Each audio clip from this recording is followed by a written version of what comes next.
Kalau misalnya anak TK yang nggak bisa baca, kita tuh kayaknya nggak perlu takut atau khawatir. Tapi kalau sampai ada ratusan atau bahkan mungkin ribuan anak SMA yang baca aja masih ngeja, yang ngitung aja masih belum sempurna, kayaknya sah-sah saja kita ngerasa ada yang salah di sini, ya kan?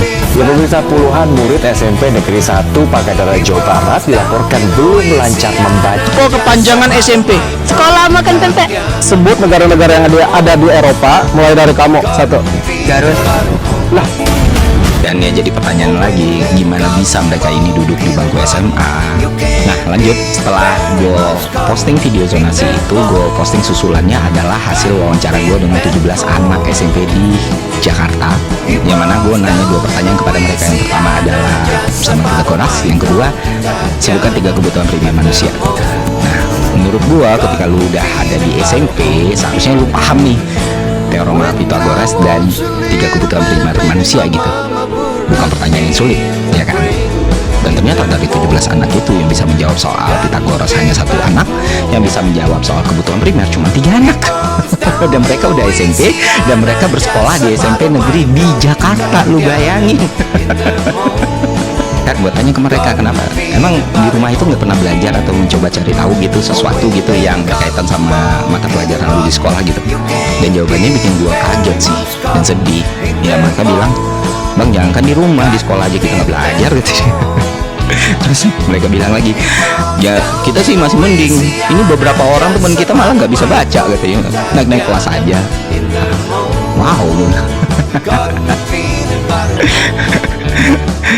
Nah ini yang membuat kita semua mungkin sadar ya, ada satu masalah besar di sini yang mungkin belum disadari oleh para pemangku kepentingan kita, yang mungkin masih enak di Menara Gading, ya kan, yang mungkin dari SD sampai SMA-nya sekolah di private school, di international school atau homeschooling, kuliah ke luar negeri, balik-balik dapat jabatan.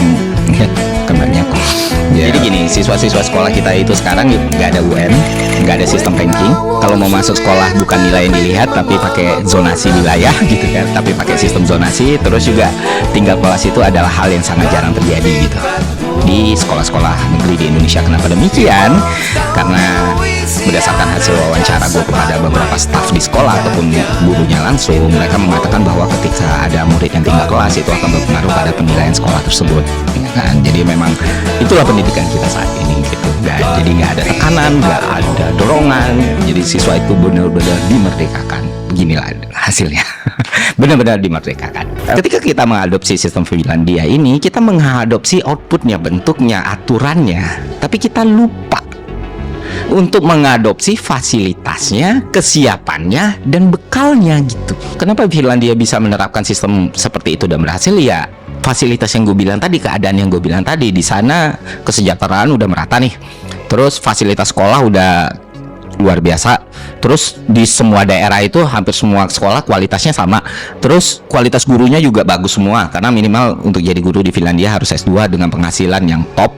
Dan di masyarakat Finlandia responsibility atas pendidikan itu juga udah terbangun di level keluarga gitu. Jadi ya keadaannya itu sangat berbeda dengan Indonesia.